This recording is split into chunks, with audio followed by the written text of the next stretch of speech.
खुलुमबाय आं मोसे सुशांत नार्जारि दिनै आं गोबां दैदेनगिरि सोरबा सासे अफिसार सोरबा सासे पलिटिशियान फरायसा माबा मोनसे अर्गानाइजेशननि दैदेनगिरि एनजिअनि दैदेनगिरि जायखिया बबेबा मोनसे आफादखौ दैदेनग्रा बा साधारन मानसि बा माबा मोनसे बिबानाव थानाय मानसि बिथांमोननि थाखाय मोनसे जोबोद मोजां भिडिअ लानानै फैदों। नोंथांमोना अननानै बे भिडिअखौहाय पुरा जोबजासे नायलां आरो बे भिडिअ मानि थाखाय बेखौहाय नोंथांमोना जोबोरै क्लियारै बुजिनो मोनगोन। बे भिडिअआ जाहैबाय बबेबा मोनसे खामानिखौ माब्रैबा 100% मोनसे थि सम खानाय खिनियावहाय फोजोबनो हायो बेनि मोनसे मोजां भिडिअ। दा गिबियावनो जोङो मा खालामनांगौ सर्ट टार्म लं टार्म गला मोननै रोखोम थायो, थांखिया मोननै रोखोम थायो। दा लं टार्म बा 1 year बा सर्ट टार्म बा 1 weekनि गेजेराव 1 monthनि गेजेरावहाय बा 3 monthनि गेजेरावहाय बा 6 monthनि गेजेराव बेफोरो मोनसे सर्ट टार्म जायो। दा जों सिगाङावनो मा खालामना लानांगौ, नोङो मा एचिभ खालामनो नागिरदों बे गलखौ नोङो थि खालामना लाग्रोखानांगौ जे नोङो उइथिन 1 week बा उइथिन 1 month बा 1 yearनि गेजेराव नोङो मा गलखौ एचिभ खालामनो नागिरदों बे जिनिसखौ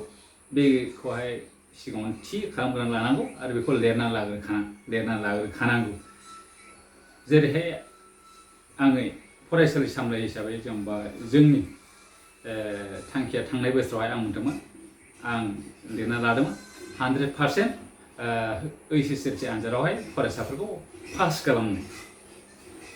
बेबायदि मोनसे गल बिदि लिरना लानांगौ। दा बिनि उनाव जोङो बे गोनांथार थांखिखौ मावफुंथारनो माखासे जोबोद गोब्राब खामानिफोरखौहाय लिस्ट आउट खालामनानै लानांगौ। जे माखासे खामानि मा खामानिखौ मावोब्ला माखासे क्रिटिकेल खामानिफोर जे खामानिखौ मावोब्ला जोङो बै खामानि बै थांखिखौ गलखौ 100% जोबोर मोजांथारै मावफुंसारनो हागोन बे खामानिफोरखौ लिस्ट आउट खालामनानै लानांगौ। जेरै एग्जाम्पल हिसाबै आङो फरायसालिनि बा फोरोंगिरिफोर सानफ्रोमबो फैहोना फरायसाफोरखौ थाखो लानाय, फोरोंगिरि आरो फरायसाफोरनो फिसा फिसा बान्था बाख्नायनाय, मान बिलाइ, इनसेन्टिभ बायदि होनाय, फोरोंगिरिफोरखौ जेसेबां हायो ट्रेनिं होनाय, फरायसाफोरनि प्रग्रेसनि सायाव जोथोनगिरिफोरजों सम सम सावरायबाय थानाय। दा बेफोरबायदि नोंनि अर्गेनाइजेसनाव बा नोंनि आफादावहाय बै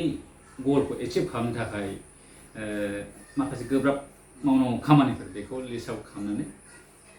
लाखानांगौ। बिनि उनाव जे नों गोजौआवहाय माखासे खामानिफोर होबाय, बे खामानिखौ मावनानै नों मा एक्सपेक्ट खालामदों, मा नों मिजिंथिदों, बे जिनिसखौ नोङो मा खालामनांगौ, मोनसे लिस्टआव मोनसे लिरनानै बेखौबो लानांगौ। जे बे खामानिखौ मावोबा आं ओरैबायदि एक्सपेक्ट खालामदों बेखौहाय। जेरै आङो एग्जाम्पल हिसाबै होनो नागिरदों, जेन'बा जोंनि फरायसालियावबा मा खालामनांगोन,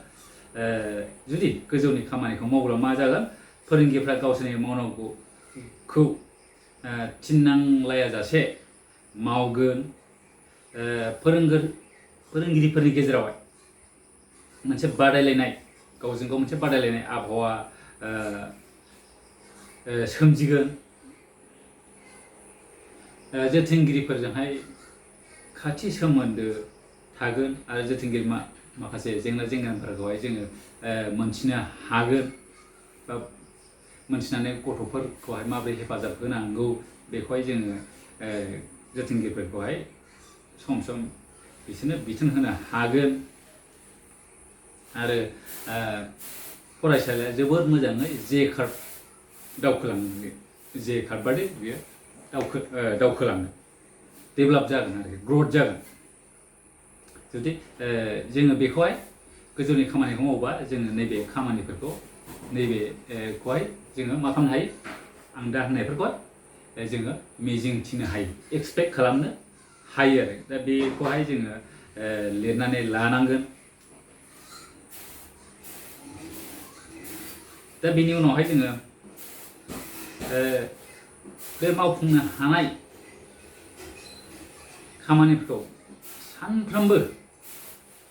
नायफामनांगोन बे रिभिउ खालामनांगोन जोङो सानफ्रोमबो मा खालामनांगोन रिभिउ खालामनांगोन दा बे रिभिउखौ खालामनो थाखाय जोङो मा खालामनांगोन जोङो मोनसे हाबाफारि लानांगोन बेनो जाहैबाय नोंनि आन्दाराव एसेबांनाखि खामानि मावग्राफोर दङ बा एमप्लयिफोर दङ बेखौहाय मा खालामनांगोन जोङो नोङो अफिसाव थांनायनि सिगां जे नोङो अफिसाव थांनानै मा मावहैगोन 8टायावहाय जेनेबा 9 बाजियावहाय कमिटमेन्ट नों मा मावहैगोन बेखौ मोनसे लिरनानैहाय साफ्रोमबो इमप्लयिया बेखौ हरनांगौ बा आङो सासे फोरोंगिरिनि एमडि हिसाबै साफ्रोमबो फोरोंगिरि बा फोरोंगिरि नङैफ्रा आंनो दिनैहाय फुङाव थांनानैहाय नोङो मा मावगोन बबेबा क्लास लागोन मा फोरोंगोन मा आयदाखौहाय बुजायगोन दा बेफोरखौ लिरना हरनांगौ बा सोरबा सासे अफिसार बा गावनि गाहायनि एमप्लयिफोर थायो बिसोरो मा मावगोन बे जिनिसखौ लिरना हरनांगौ बा राजखान्थि दैदेनगिरि बा गावनि गाहायनि मानसिफ्रा दिनैहाय मा मावनांगौ खामानिफोर दङ बे जिनिसखौ बियो सिगाङावनो मा खालामनांगौ लिरना हरनांगौ बा सोरबा सासे गावनि आन्दारावहाय जेन'बा चिफआनो जाथों बा चिफ मिनिस्टारानो जाथों बा EMआनो जाथों बिथांमोना मा खालामनांगौ गावनि आन्दाराव थानाय गावनि गाहायाव थानाय माखासे एमप्लयिफोरखौ जे दिनैहाय मा मावनांगौ मा मावगोन बे जिनिसखौहाय गावनो रिपर्ट हरनांगौ सिगाङावनो ओमफ्राय बिनि उनावहाय 8 PM आवहाय जे नोङो मा मावगोन बेखौहाय नोङो हरनायखौहाय नोङो बेसेबां एचिभ खालामनो हाखो 8 PM एचिभमेन्ट माने 8टायावहाय जेनेबा मावनानैहाय बेसेबांखिनि एचिभ खालामनो हाखोना हादिया बे जिनिसखौबो नोङो हरबाय थानांगौ अब्ला मा जागोन नोङो सोर मा मावदों सोर मा मावाखै बेसेबां एचिभ जाखो खामानिया बेसेबां आवगायखो बे जिनिसखौ नोङो एखे जायगायाव थानानैनो नोङो मा खालामनांगोन मोनथिजोबगोन आरो बेनि गेजेरजों नोङो माखासे टास्कफोर माखासे नोङो खामानिफोरखौहाय नोङो लानांगौबा थाबैनो नोङो बेखौहाय डिसिसन खालामनानैहाय लानो हागोन दा जोङो लास्टआव आरो मोनसे मा खालामबावनांगौ जे गोजौआव होनाय एसेबांनाखि खामानिफोर बेखौ जायफोरनाखि जोबोद मोजाङै मावफुंसारनो हागोन बेखौ मा केटेगरियाव नोङो होयो बाहाय मोनसे रिवार्ड एवार्ड इनसेन्टिभ्स बेबादि होनांगौ जेरैहाय LICफ्राव नैबे माबानि गेजेरावहाय नैबेखौ मावफुङोबा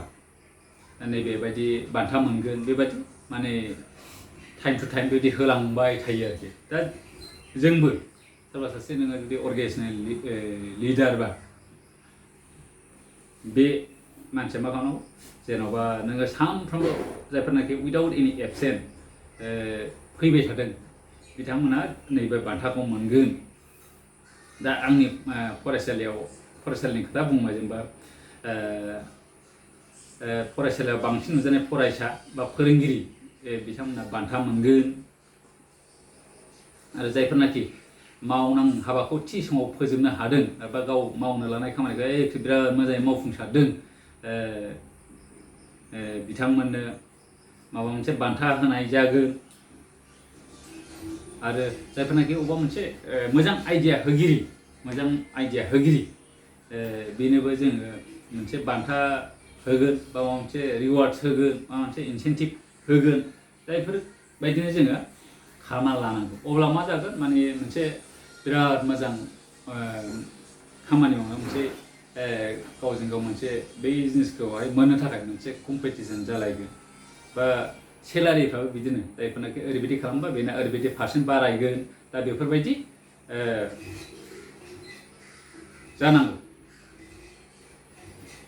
दा आङो बेखिनिखौ बुंबाय आरो नोंथांमोना बे भिडिअखौ अननानैहाय एसेबांहाय शेयार खालाम मानोना बे कन्टेन्टखौहाय ओरैनो फ्रियै मोनाखै आंबो गोबां रां रुफा होनानै ट्रेनिं लानानैसो मोननाय दा बिनिखायनो नोंथांमोना जुदि बे भिडिअखौहाय शेयार खालाम आरो आंनि बे चेनेलखौ साबस्क्राइब खालाम आरो मोजां मोनोबा लाइक खालामबा आं जोबोद गोजोनगोन आरो इयुनाव आं बिदिनो माबा मोनसे टपिकनि सायाव गोदान भिडिअ लानानै फैफिनगोन दिनैनि थाखाय बेनो थाबाय आरो सोरबाफोर बबेबा मोनसेनि थाखाय माबा मोनसे मावनो लुबैदोंबा माबा मोनसे बिजनेस मावनो लुबैदोंबा आङो बिजनेसनि सासे इन्डिपेन्डेन्ट बिजनेस कनसालटेन्टबो नोंथांमोना आंनि गाहायाव होनाय माबायावहाय हरनानैहाय आंखौहाय फन हरनानै कन्टेक्ट खालामनो हागोन बा मेसेजबो हरनो हागोन बिनि थाखाय बेखिनियावनो दोनथ'बाय गोजोन्थों